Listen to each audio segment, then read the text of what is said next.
Title: My Cheating Wife. Thought she was untouchable, until her affair partner's wife stormed into their office, threw the evidence on her desk, and exposed everything in front of their colleagues. The entire office went silent, and in minutes, her career, reputation, and ego were wrecked in the most dramatic showdown I've ever witnessed. Chapter 1. Something didn't add up. The irony? I actually encouraged my wife to take the job. Emily had been in a career slump, overqualified, underutilized, and slowly losing her spark. So when she landed a marketing strategist position at one of the top firms in the city, I celebrated like it was my win too. "I'm so proud of you," I told her, wrapping her in a hug that night. "They're lucky to have you." She beamed. And for a while, I believed she was happy. The late nights? Normal. New position? Demanding clients.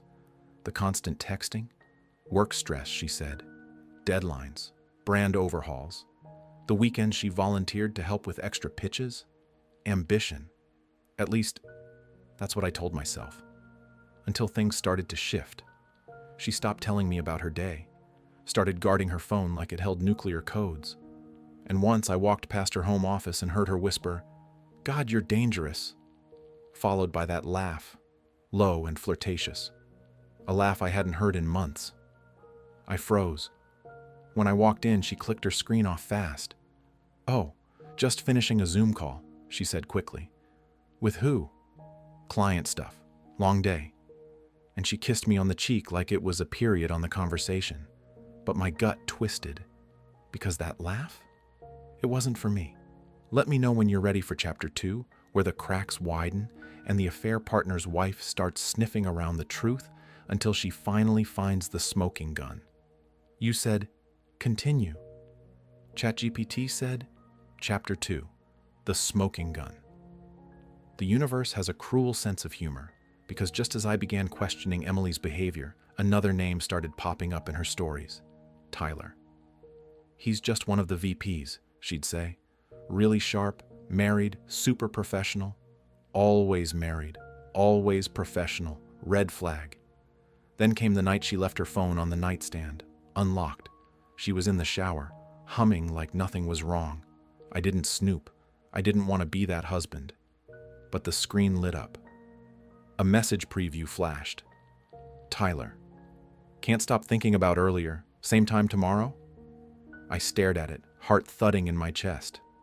Same time what? When she came out of the shower, wrapped in a towel, she saw the look on my face, and she knew. "You read it?" she said, suddenly pale. I didn't answer. I just turned around, walked downstairs, and sat in the dark for hours. I didn't sleep that night. I didn't confront her. I wasn't ready. But I was ready to find the truth. Turns out, I wasn't the only one growing suspicious. Tyler's wife, Jordan, reached out to me 2 days later. A message request on Facebook.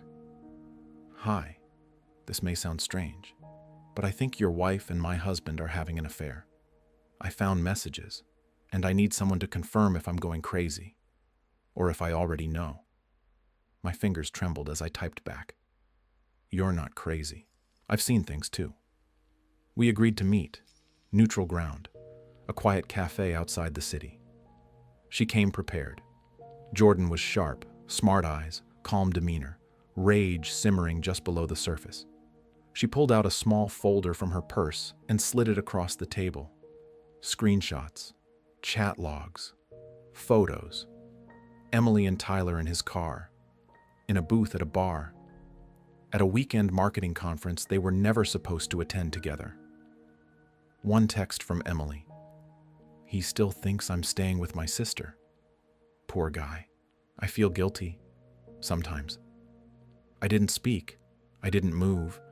I just nodded slowly.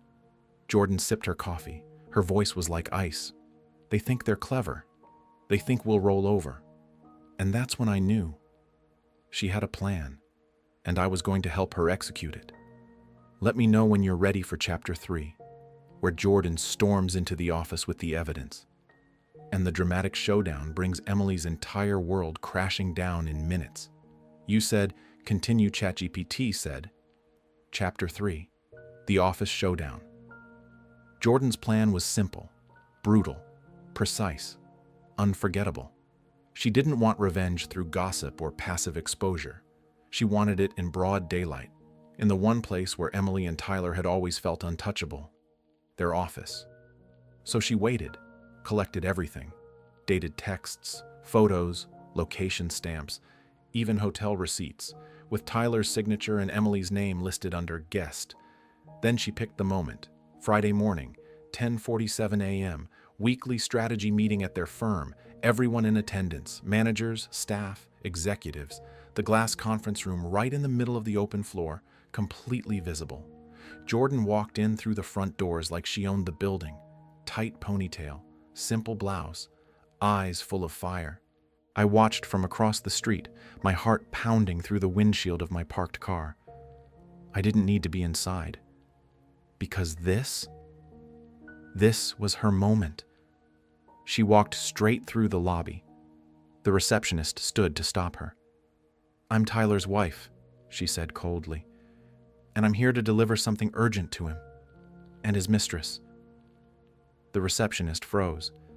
By the time security started moving, she was already pushing open the glass doors of the conference room.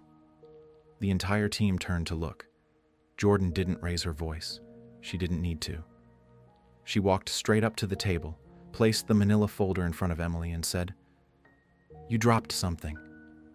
Emily blinked, confused, then flipped open the folder and froze. Her face went completely white. Tyler leaned over to glance. His jaw tightened. His hand instinctively reached for the folder, but Jordan snatched it back. "Don't touch what doesn't belong to you," she said with a smile. Then she turned to the stunned room. "For anyone wondering, this is a collection of the affair between your marketing strategist and your married vice president. Photos, texts, hotel records, even a receipt from the night they left that fake networking event early." She let the silence grow.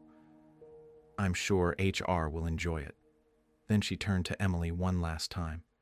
"And by the way, your husband knows too." She walked out, calm, cold, glorious. I didn't ask for details afterward. I didn't need to, but Jordan texted me later that evening. "Your wife cried." Tyler tried to lie. HR asked them both to step outside. The office was dead silent. You could hear people exhaling through their teeth. It was beautiful. And it was. Because the truth didn't just come out. It detonated. Let me know when you're ready for Chapter 4, the final chapter, where Emily comes crawling back, and I deliver the one thing she never expected: complete indifference. You said, "Continue."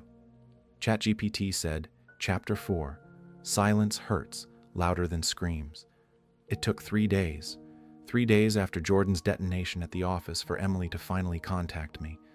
I was folding laundry when her name flashed across the screen.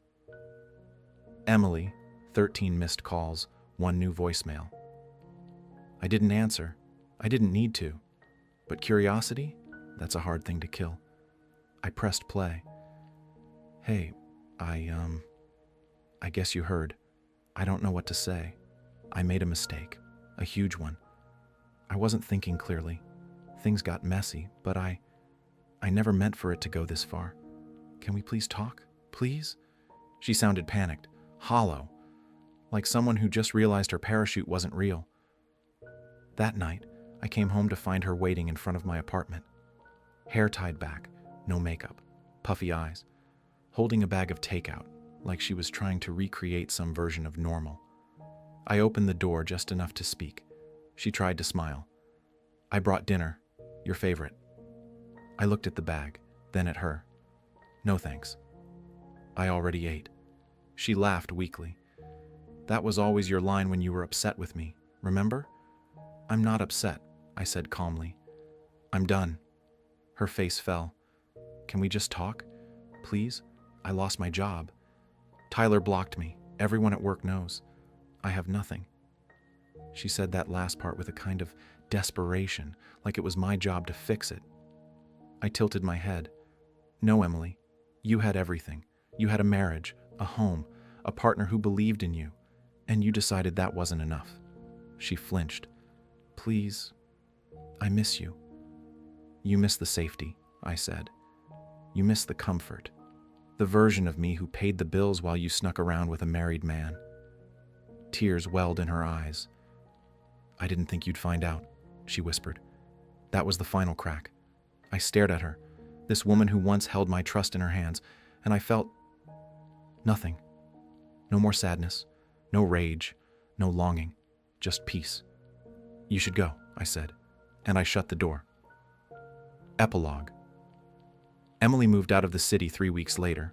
Word is she's working at a smaller firm, quietly, discreetly, far from anyone who knows what happened. Tyler, divorced, demoted, blacklisted by several clients. Jordan, thriving.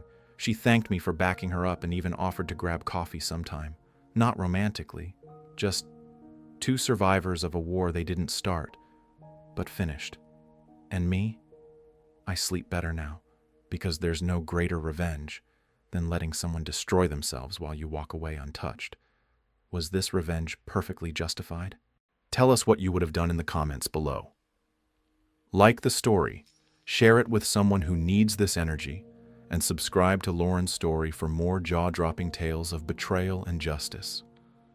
Because here, every lie has its reckoning, and every betrayal finds its shadow. Stay sharp, stay strong, and stay tuned.